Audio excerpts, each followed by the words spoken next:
Baik, saya mulai ya. Jadi kita masuk pertemuan ke-8 untuk mata kuliah analisis dan perancangan perangkat lunak. Ini mungkin harusnya di minggu kemarin ya, hari Senin, cuman saya salah jadwal. Jadinya minggu kemarin Senin malah masuknya ke RPL ya. Jadi ini eh, saya lanjutin aja di pertemuan 8 karena nanti di dua pertemuan terakhir juga kan harusnya tugas besar ya kalau di reguler pagi. Jadi nanti di reguler sore digantikan dengan kuis aja sama kayak kemarin ya. Nah, jadi ini masuk pertemuan 8 kita akan lanjut membahas tentang eh, desain ya perangkat lunak yaitu sequence diagram ya. Jadi seperti yang kita ketahui dalam pertemuan-pertemuan sebelumnya dalam kuliah ini gitu ya, kita menggunakan paradigma development itu berorientasi objek. Cuman kita fokusnya ke desainnya aja dan requirementnya sedikit ya di materi awal. Dan kita menggunakan UML ya atau Unified Modeling Language versi 2.0 untuk membuat diagram ya di lapisan aplikasi gitu ya. Nah, sebelum UTS kita sudah membahas tentang use case diagram ya. Jadi ada diagram yang paling atas. Nah, itu adalah diagram yang menggambarkan fungsionalitas ya dari aplikasi. Misalnya aplikasi yang dibangun adalah perpustakaan. Jadi use case itu nanti akan menggambarkan interaksi ya antara aktor dan fungsi. Artinya misalnya pustakawannya bisa melakukan apa gitu ya. Kemudian peminjam bisa ngapain gitu ya. Jadi itu lebih ke arah use case. Nah, dari mana use case diagram ini dibuat? Tentunya itu dari requirement ya. Nah, di awal-awal itu nah, kita di pertemuan pertama ya kita membahas tentang requirement yang terdiri dari tiga tahap. Requirement yang pertama itu adalah masalah bisnis ya, kebutuhan bisnis. Misalnya bagaimana aplikasi ini bisa menguntungkan bisnis saya misalnya. Atau bagaimana aplikasi yang nanti akan dibangun ini bisa mempermudah saya dalam bekerja dan lain-lain ya. Jadi biasanya alasan bisnis itu tidak jauh-jauh dari masalah uang, waktu dan tenaga ya. Kemudian dari situ diturunkan ke kebutuhan fungsional, ke kebutuhan user dulu. Jadi untuk mencapai target bisnis tadi, kira-kira ada permasalahan apa gitu ya, atau ada kebutuhan apa di tiap divisi unit bisnis misalnya gitu ya, untuk menaikkan keuntungan misalnya. Nah, berarti kan di situ ada kebutuhan dari user-user di divisi-divisi tertentu gitu ya. Misalnya kalau di Unjani, gimana caranya menaikkan apa target tahun depan itu adalah menaikkan jumlah mahasiswa yang masuk ke Unjani misalnya sebanyak 5% misalnya gitu ya dari 6.000 ke 6.300 misalnya. Nah, terus aplikasi yang mau dibuat apa? Adalah aplikasi PMB gitu ya. Aplikasi PMB itu nanti bisa nggak sih menaikkan jumlah pendaftar Unjani gitu ya. Nah, itu dari sisi bisnis gitu ya. Kemudian dari sisi user, kalau misalnya aplikasi PMB setelah dianalisis tadi bisa menaikkan 5% dari target, nah nanti siapa yang berpengaruh gitu ya? Oh ada divisi PMB nih. Kalau di Unjan itu ada dua, divisi registrasi dan seleksi sama divisi apa gitu satu lagi ya. Itu bagian humas. Nah, kita tanya kira-kira di bagian registrasi dan seleksi ini apa kendalanya gitu ya atau apa kebutuhannya agar bisa menaikkan pendaftar tadi gitu ya. Kalau misalnya aplikasi ini dibuat ya, aplikasi PMB misalnya. Nah, baru nanti kita harus bikin aplikasi PMB apa yang harus kita bikin gitu ya. Artinya fungsi-fungsi apa saja yang harus ada di aplikasi PMB ini. Nah, setelah user requirement atau kebutuhan user, kita turunkan lagi karena yang namanya fungsional dan non-fungsional requirement. Nah, dari fungsional requirement itulah kita dapatkan desain use case diagram gitu ya, yang biasanya memang selalu digambar di awal dan berada di dokumen SRS biasanya. Nah, kemudian dari situ kita bisa menggambar activity diagram, di mana use case itu bisa jadi ada keterkaitan gitu ya, secara fungsi antara satu dengan yang lain. Maka untuk melihat keterkaitan fungsinya, kita bisa bikin activity diagram gitu ya. Atau kita bisa menggambar activity diagram itu dalam lingkup bisnis, yang bisnis requirement tadi. Nah, use case diagram itu hanya menjelaskan apa fungsinya gitu ya. Jadi nanti administrasi PMB itu berinteraksi dengan fungsi apa gitu ya. Nah, itu menjelaskan apa fungsinya saja. Tapi kalau ingin menjelaskan bagaimana cara melakukannya itu ada di use case skenario namanya gitu ya. Nah, dari situ kita bisa bikin kelas gitu ya, kelas diagram. Kemudian kita bisa mengupdate kelas diagram itu dari sequence diagram. Nah, sequence diagram ini adalah diagram interaksi gitu ya yang digunakan. Karena UML itu ada tiga jenis diagram, jadi ada diagram behavior, diagram komponen, atau structure diagram, dan ada interaction diagram. Nah, sequence diagram itu nanti akan menggambarkan interaksi dari fungsi-fungsi yang digambarkan di use case dan skenario. Nah, tapi fungsi interaksinya seperti apa? Yaitu fungsi secara teknis ya. Jadi yang dilihat itu nanti adalah interaksi-interaksi antar objeknya. Nah, sequence diagram sendiri itu sebenarnya merupakan diagram yang paling penting kedua ya setelah kelas diagram. Jadi memang kalau programmer gitu ya, setelah dia membuat kelas diagram, tentunya dia akan menyelaraskan kelas ini kapan jadi objek gitu ya, metode ini kapan dipakai, tampilan ini ketika tombol simpan ditekan itu akan men-trigger apa gitu ya, men-trigger fungsi apa, metode apa dan seterusnya. Nah, itu secara interaksi kita bisa gambarkan dengan sequence diagram gitu ya. Nah, biasanya satu fungsi, satu interaksi dengan user gitu ya, dengan aktor itu akan menjadi satu sequence diagram. Jadi kalau use case kita interaksinya ada 10 dan jumlah use case-nya pun ada 10, ya maka akan ada 10 sequence diagram yang harus kita gambarkan gitu ya untuk setiap fungsi tersebut. Nah, di sequence diagram itu sangat mementingkan yang namanya urutan. Jadi urutan pertama aktor akan berinteraksi dengan UI yang mana gitu ya, atau tampilan yang mana. Nanti tampilan ini ketika tombol submit ditekan dia akan meng-create objek apa. Setelah objeknya di-create nanti akan memanggil metode apa. Nanti ketika metode dipanggil ternyata butuh akses ke database maka akan mengakses database apa gitu ya. Nah, serangkaian sequence itu gitu ya. Itu digambarkan di sequence diagram. Nah, ada beberapa terminologi yang digunakan dalam sequence diagram. Ya, terminologi yang pertama itu disebut sebagai partisipan. Jadi partisipan itu apa? Partisipan itu adalah kumpulan objek yang saling berinteraksi nantinya dalam suatu urutan proses gitu ya. Jadi kalau kita langsung lihat aja gambar sequence diagram seperti ini gitu ya. Ada user, itu adalah aktor yang dari use case gitu ya. Kemudian ini ada class account dan ini ada database. Nah, yang namanya partisipan itu yang di atas ini ya. Jadi ada user, ada account dan ada database. Ini namanya partisipan gitu ya. Kemudian ada lifeline. Lifeline ini menggambarkan daur hidup sebuah objek. Kalau kita lihat diagram ini, daur hidup itu adalah yang kotak ini gitu ya. Nah, ini yang garis putus-putus ya. Ini tuh namanya lifeline. Jadi garis hidup sebuah objek itu di gambarnya ke bawah ya dengan garis putus-putus. Kemudian ada activation, yaitu titik di mana sebuah objek mulai berpartisipasi dalam suatu sequence itu ditandai dengan awal dari sequence bar. Nah, ini yang kotak ini ya. Jadi ini adalah alur hidupnya. Oh, kotaknya mulai di sini gitu ya. Nah, di sini berarti database mulai aktif gitu ya, mulai berinteraksi. Account juga sama gitu ya. Di sini mulai berinteraksi. Lalu ada time. Time itu menunjukkan urutan ya, bukan durasi. Jadi ini cara membacanya dari user login ke account ya. Account ke search user login ke database, nanti return lagi ke sini, nanti dicek, nanti balik lagi ke sini gitu ya. Jadi urutannya itu sequence, bukan ngomongin berapa detik user ke akun, berapa detik akun ke database, bukan gitu ya.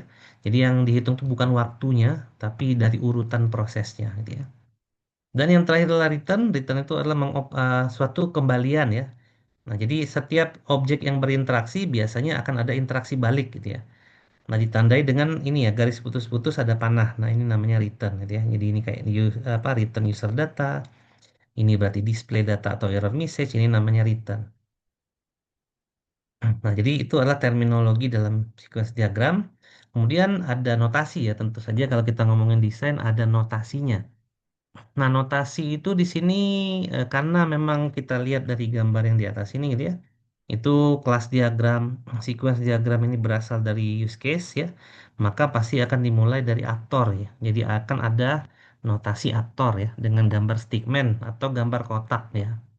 Di mana aktor itu merupakan orang, proses atau sistem lain yang berinteraksi dengan aplikasi dan mendapatkan manfaat dari sistemnya. Lalu ada objek. Objek ini adalah partisipasi tadi ya, yang nanti akan mengirimkan atau menerima pesan atau berinteraksi nanti ya dengan antar objek. Kemudian ada garis hidup tadi ya, lifeline ditandai dengan garis putus-putus. Lalu ada bar tadi, itu adalah objek yang sedang berinteraksi aktif. Lalu ada garis, pesan, kurung buka, kurung tutup, itu menggambarkan message. Biasanya kalau ada kurung buka, kurung tutup, itu biasanya interaksinya adalah method gitu ya. Nah, method ini nanti akan ada juga di kelas diagram gitu ya. Jadi kalau kita lihat di sini ada account ya. User ini nanti berinteraksi dengan account melalui metode login. Berarti nanti metode login ini punyanya account. Berarti nanti akan ada kelas diagram yang nama kelasnya itu adalah account, di mana account itu nanti akan memiliki metode gitu ya, yang namanya login. Nah, kurang lebih seperti itu gitu ya. Kemudian ada juga create. Ini menandakan suatu objek dibuat dari kelas gitu ya. Kalau misalnya partisipannya itu adalah kelas, jadi bisa untuk meng-create objek dulu. Kalau secara teknis create objek itu di Java menggunakan keyword new gitu ya. Kemudian bisa aja ditambah dengan input apapun yang kita bisa masukkan, atribut juga bisa gitu ya. Kemudian ada output atau luaran seperti ini, dan ada destroy ya. Kalau objek itu di-create ya biasanya nantinya akan di-destroy di sini gitu ya. Nah, ini contohnya sequence diagram untuk login yang hanya melibatkan tiga interaksi gitu ya, tanpa melibatkan interaksi penuh ya dari sekumpulan objek. Jadi di sini ada partisipan yang namanya user, account, dan database. Nah, jadi cara bacanya seperti ini ya. Jadi metode login itu karena panahnya ada di account, maka metode login ini punyanya account.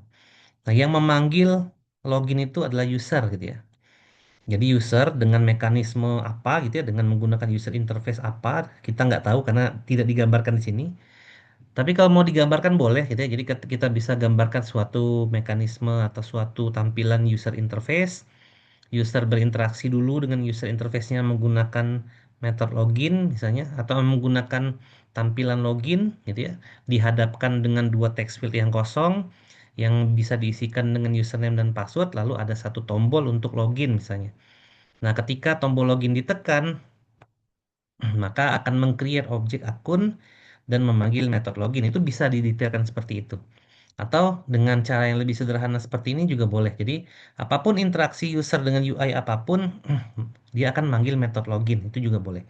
Cuman nanti kalau misalnya terlalu langsung ke mekanisme ini, kesulitan nanti ketika merancang user interface. Ya, jadi nanti di user interface kita agak harus sedikit menebak atau berkreasi gitu ya. Sebenarnya UI yang kita mau buat itu apa aja gitu ya. Tapi kalau kita detailkan ke UI-nya, UI apa, nah itu bisa lebih mudah sebenarnya nanti saat merancang user interface. Nah, jadi metode login ini punyanya akun gitu ya. Kemudian metode search user login itu ada di database. Jadi kalau ada metode yang namanya search user login pakai name dan password di database, ini biasanya adalah function ya. Function yang ada di database ya. Store function atau store prosedur gitu ya di database.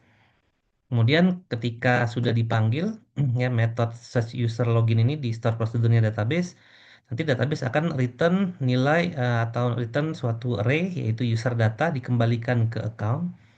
Nanti akan dicek oleh account apakah benar user datanya itu sama dengan yang dimasukkan ke kolom username dan password ya. Nah, kalau benar atau salah itu nanti akan mengeluarkan data kalau benar. Kalau salah dia akan mengeluarkan error message gitu ya. Nah, metode check ini karena dia memanggil dirinya sendiri, maka metode check ini juga punyanya account. Jadi nanti di kelas diagram kita, ya karena tadi diagram sequence ini bisa mengupdate kelas diagram ya. Maka nanti kelas diagram kita itu akan memiliki kelas account dengan metode login dan metode cek ya. Dan di database itu nanti akan ada store function ya atau store prosedur yang namanya adalah search user login dengan dua parameter yaitu name dan password. Nah gitu kurang lebih gitu ya. Ini contoh sederhana dari sequence diagram. Jadi menggambarkan interaksi gitu ya antar objek ya yang ada di dalam suatu use case. Nah ini tadi ya penjelasan urutannya. Objek user tadi manggil metode login yang ada di objek account, kemudian objek account manggil metode search user login yang ada di database, terus dia ngembaliin suatu nilai, kemudian objek account ngecek ya hasil pencarian tersebut valid atau tidak, kemudian objek account mengirimkan hasil pengecekan ya sebagai return dari metode login, entah itu displaying data atau error message. Ini adalah metode login ya atau apa use case login yang sangat sederhana sekali. Nah, dalam membuat sequence diagram, apabila dibutuhkan suatu interaksi dan ataupun suatu sequence yang sifatnya berulang atau kondisional itu kita bisa tambahin gitu ya. Kita bisa tambahin opsional atau kondisional. Karena memang kalau kita ngomongin use case, kan sequence diagram ini kan dibangun di atas skenario ya. Nah, kita tahu skenario itu ada yang namanya skenario utama atau main skenario. Ya, skenario fungsi yang berjalan baik-baik saja gitu ya. Jadi kalau berbaik-baik saja itu seperti yang ini, tapi datanya ditampilin ya.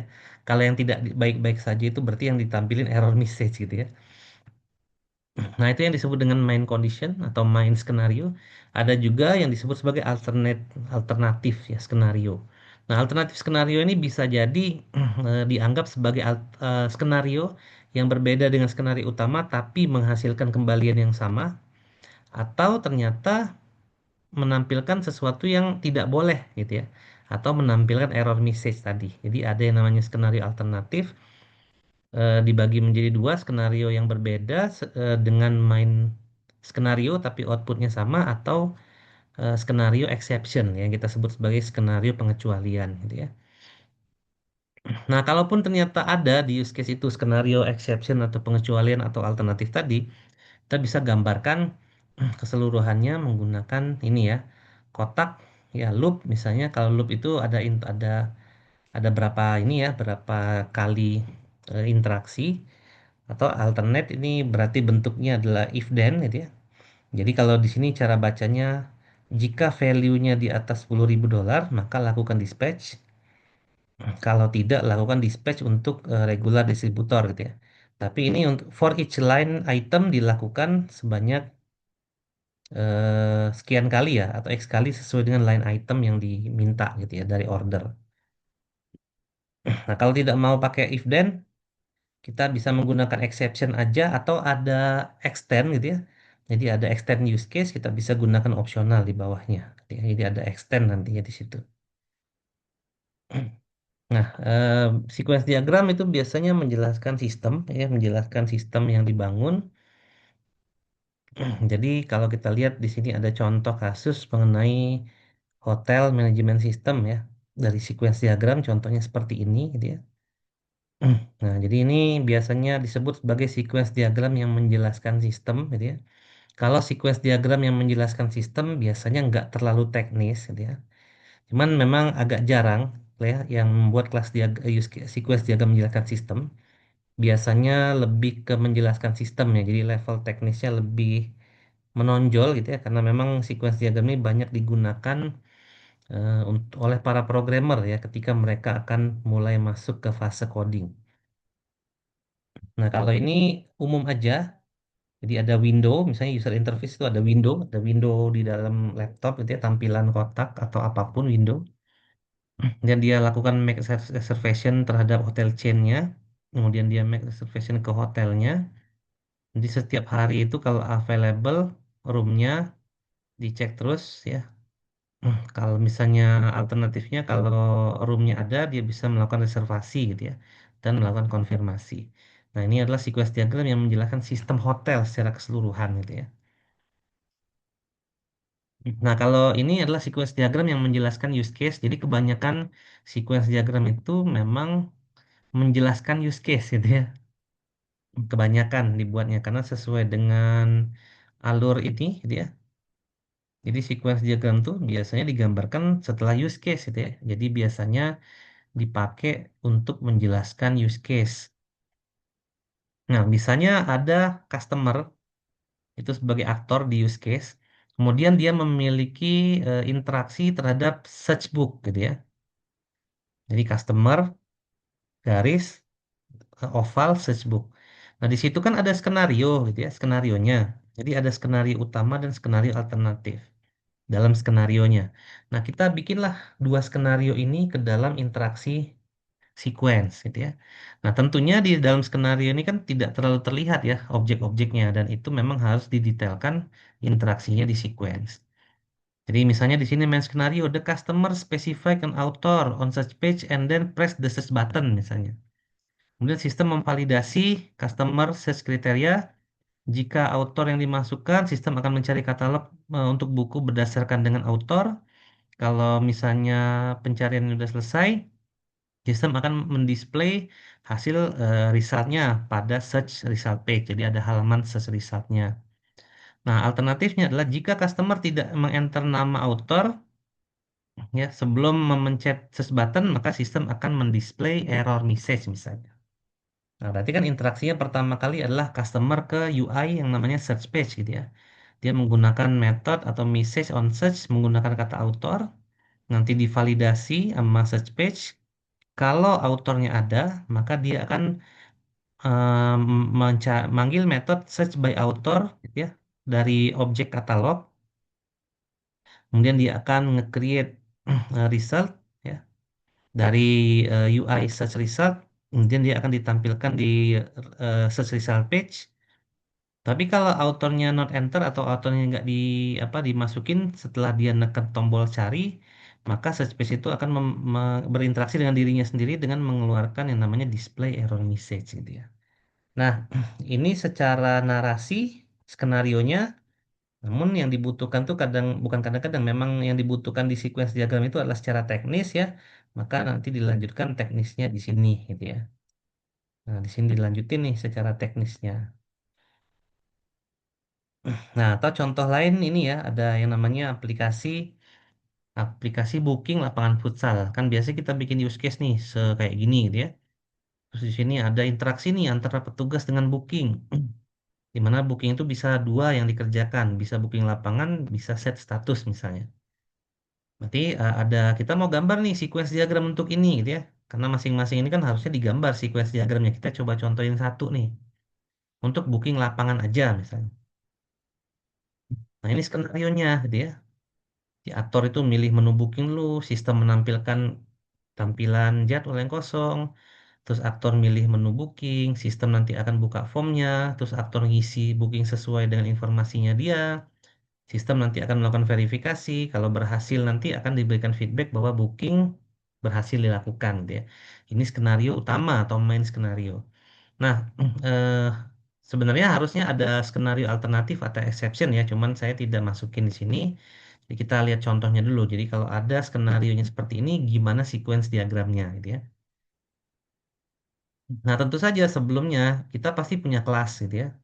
Kelas diagram yang kita gambarkan setelah membuat use case. Nah, kelas itu bisa kita gunakan dan nanti sequence diagram ini akan melengkapi kelas diagram kita, ya. Nah, ini saya bikin yang agak sedikit detail, mirip dengan yang ini tadi ya. Jadi ada UI-nya, ada kelas objeknya, gitu ya. Nah, cuman di sini saya tambahkan database ya untuk menjadi pelengkap. Nah, berarti ada petugas, cara skenario, milih menu lapangan, buka form itu di form booking, gitu ya. Kemudian dia akan manggil metode yang namanya check member dari kelas member. Berarti nanti kalau kelas diagram kita ada namanya kelas member, pasti ada metode member gitu ya. Karena tadi main skenario, berarti check member itu pasti true ya, pasti true.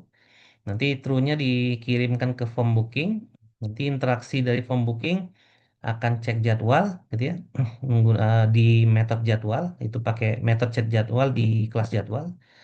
Dan true juga, berarti jadwalnya ada, di return lagi ke form booking. Kemudian dari form booking, petugas akan berinteraksi untuk menambah booking gitu ya.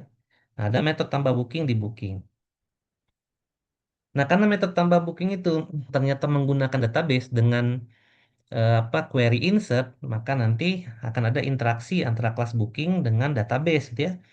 Jadi dia akan menambah data ke tabel booking di database, return bookingnya true, dan nanti dari booking akan menampilkan pesan berhasil ke petugas. Ya, jadi dia sesuai dengan ini ya, dengan skenario ini gitu ya, bahwa booking berhasil dilakukan. Nah, jadi ini adalah bentuk daripada sequence diagram untuk booking lapangan futsal gitu ya. Jadi ada form atau UI yang berinteraksi dengan kelas member, jadwal dan booking dan database. Nah, form booking ini kita sebut sebagai application layer, presentation layer. Member jadwal dan booking ini kita sebut sebagai application layer dan database kita sebut sebagai database layer. Jadi seperti yang di pertemuan awal ya kita membuat suatu scope bahwa aplikasi yang akan kita buat itu adalah sistem informasi manajemen dengan arsitektur desain yang sederhana gitu ya. Nah, jadi seperti itu. Nah, pertanyaannya kenapa tidak langsung coding aja? Kenapa kita repot-repot nih bikin sequence diagram? Ya.